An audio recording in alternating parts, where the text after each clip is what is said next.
5:45 in the morning. My alarm went off, and for the first time in 2 weeks, I did not hit snooze. I just lay there in bed, staring at the ceiling, listening to the soft hum of the refrigerator in the other room. You know that quiet feeling before the rest of the world wakes up? It feels like a blank page. I lay under the blanket for a few minutes, thinking about how smooth today was going to be. I had this entire schedule mapped out in my mind. Wake up at dawn, drink a large glass of warm water, do 20 minutes of light stretching, make fresh coffee, sit down at my desk by 7, and clear out every single pending task before noon. It felt clean. It felt organized. It sounded like one of those perfect morning routine videos where the lighting is soft, the background music is gentle, and nobody ever stumbles into furniture. Well, life does not care about aesthetic schedules. The moment my feet touched the floor, I could tell the day had its own plans. It was colder than usual. I walked into the kitchen, turned on the small yellow light over the counter, and filled the kettle. While waiting for the water to boil, I grabbed my favorite ceramic mug from the top shelf, the dark blue one, the one I drink from every single morning without fail. I turned around to grab the jar of ground coffee, and my elbow caught the edge of the mug. It fell. It did not just slip, it shattered right in the middle of the floor. Tiny blue pieces went everywhere. Across the rug, under the counter, against the baseboard, I stood there barefoot in the middle of the cold kitchen, just staring at the mess for 10 solid seconds. No sound, just the kettle starting to whistle. That was the exact moment my perfect routine vanished into thin air. Instead of sitting down quietly with a warm cup of coffee, I spent the next 20 minutes on my knees with a dustpan and a damp paper towel. Trying not to cut my fingers, picking up tiny ceramic shards from the corners, wiping down the floorboards. By the time the floor was clean, the water in the kettle had gone cold. My throat felt dry. The morning light coming through the blinds was no longer soft and golden. It was harsh, bright, and gray. It was already 7:15. My entire timeline was pushed back.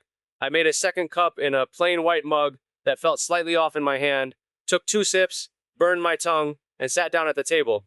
That is the thing about routines, you know. We build them so carefully, we write them down in notebooks, we track them on our phones. We convince ourselves that if we follow every step in order, our lives will feel completely in control. But one small accident, one broken mug, and the whole illusion falls apart. I opened my laptop, opened my planner, and crossed out the first 3 items on my checklist. Stretching gone, morning reading gone, quiet reflection replaced by sweeping broken ceramic off the tiles. I looked at the screen, took a deep breath, and started working on my edits. For the next 2 hours, it was just the sound of my keyboard and the construction noise from down the street. Someone started drilling into concrete at 8 sharp, right outside my window. That sharp, vibrating sound that goes straight through your ears and into your teeth. I tried putting on my headphones, but the noise kept leaking through. I could feel a dull headache creeping in behind my left eye. I looked at the clock. 9:30. I had 3 files to export, 2 emails to reply to, and a small pile of dirty laundry sitting in the corner staring at me like a quiet accusation. I decided to stop, just completely stop for 5 minutes. I walked over to the window, pulled the blinds all the way up, and looked down at the street below. People were rushing to the bus stop. Someone was carrying 2 grocery bags that looked way too heavy. A delivery driver was arguing on the phone while trying to balance a stack of cardboard boxes on his scooter. Everybody had somewhere urgent to be. Everybody was in the middle of their own complicated, messy morning. It made me feel a little less alone in my own frustration. I needed fresh air. My head felt cloudy, and the walls of my room were starting to feel too close. So I made a quick decision. I broke my own rule. Normally, I never leave the house before finishing my morning workload. I stay chained to the desk until the draft is sent. But today, I shut the laptop, grabbed my keys, threw on an oversized jacket, and stepped out the door. The air outside was crisp. The moment the front door clicked shut behind me, my shoulders dropped about 2 inches. I had no specific destination. I just wanted to walk until my thoughts stopped overlapping each other. I walked down the main road, turned into the narrow lane behind the vegetable market, and watched the neighborhood slowly come to life. The smell of fresh bread from the bakery at the corner was everywhere. Warm butter, yeast, roasted coffee beans. An elderly man was sweeping the front steps of his shop with a small broom made of dried grass. Swoosh, swoosh, swoosh. Regular, steady, unbothered by the noise of the traffic nearby. I stood by the curb and watched him for a minute. There was something very grounding about how focused he was on that simple task. He was not rushing, he was not checking a phone, he was just clearing the dust from the concrete, one sweep at a time. I walked into the small bakery. The bell above the door gave a light, tinny ring. The woman behind the counter looked up and smiled. Not a big customer service smile, just a tired, familiar nod. I ordered a plain warm bun and a black tea with lemon, no sugar. I sat by the window on a high wooden stool that wobbled every time I shifted my weight. I pulled out my phone to check my notifications, but then I stopped myself. I put the phone face down on the wooden counter. For 20 minutes, I did not check messages. I did not check views. I did not look at my schedule. I just ate the warm bun, watched the lemon slice float in the clear tea, and watched cars drive past in the light drizzle that had just started outside. It was simple, incredibly ordinary. But honestly, it was the first time all morning that my mind went quiet. We spend so much energy trying to optimize every single minute of our day.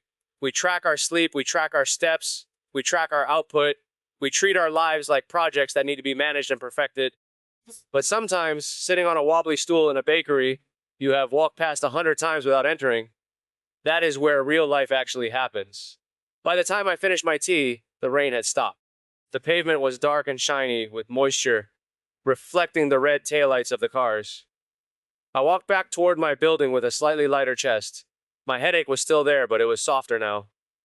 When I unlocked the apartment door, the quiet hit me again. The air inside felt still.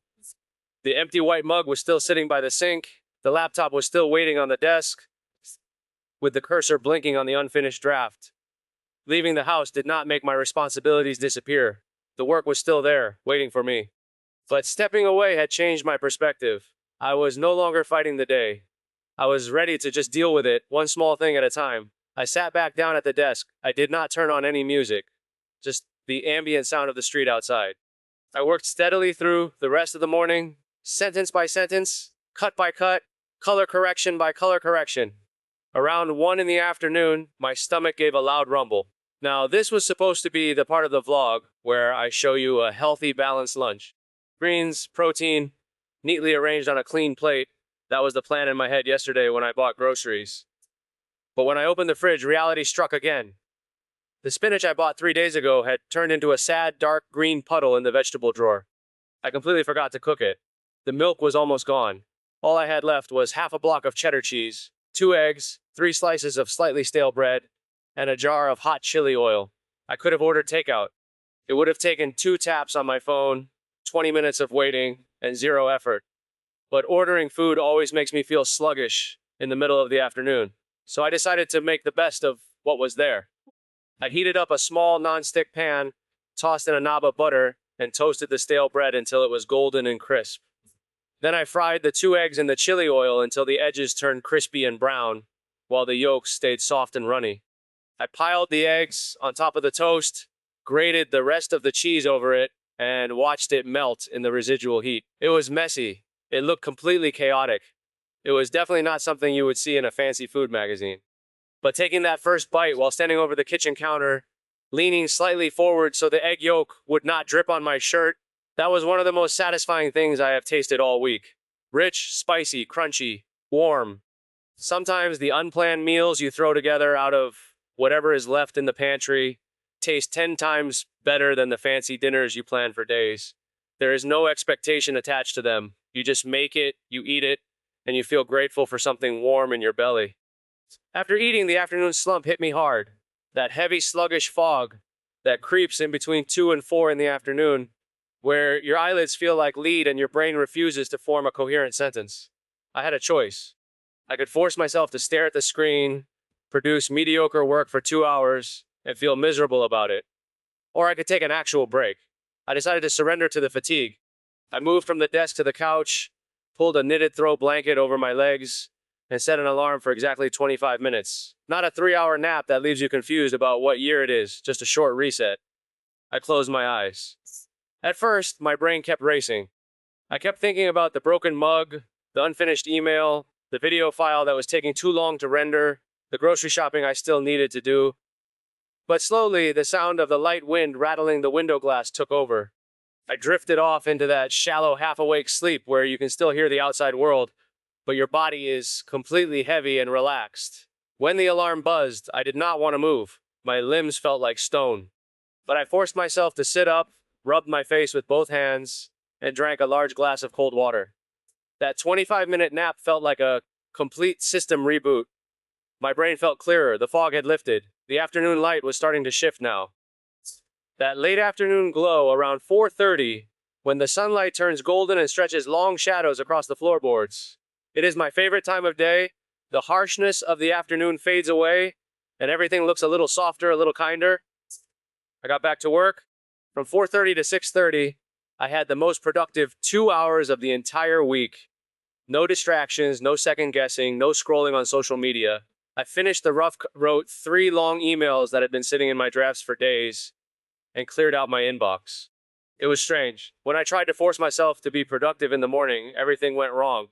But once I let go of the pressure, once I accepted that the day was messy and imperfect, the flow just came naturally. By 6:45, the sun had fully set. The sky outside had turned that deep, velvet blue color just before total darkness. The streetlights had flickered on, casting long yellow cones of light onto the wet road below. I shut down my computer for the day. That satisfying sound of the laptop lid clicking shut, it felt like crossing a finish line. I put on my shoes again, grabbed a canvas tote bag, and headed out for the evening grocery run. The air outside was noticeably colder now. People were walking faster, bundled up in scarves and heavy coats, heading home from work. The vegetable market at night is completely different from the morning. In the morning, it is loud, chaotic, and rushed. In the evening, the vendors hang small, bare light bulbs above their stalls. The yellow glow makes the tomatoes look deeper red, the coriander look brighter green, and the whole street feels intimate, almost cinematic. I walked from stall to stall, taking my time. I bought fresh garlic, 2 small red onions, a bunch of spinach to replace the one I ruined, some potatoes, and a small packet of ginger. The vendor recognized me. He did not say much, just threw an extra green chili into my bag and handed me my change with a quick nod. Those tiny wordless moments of human connection in your own neighborhood, they ground you in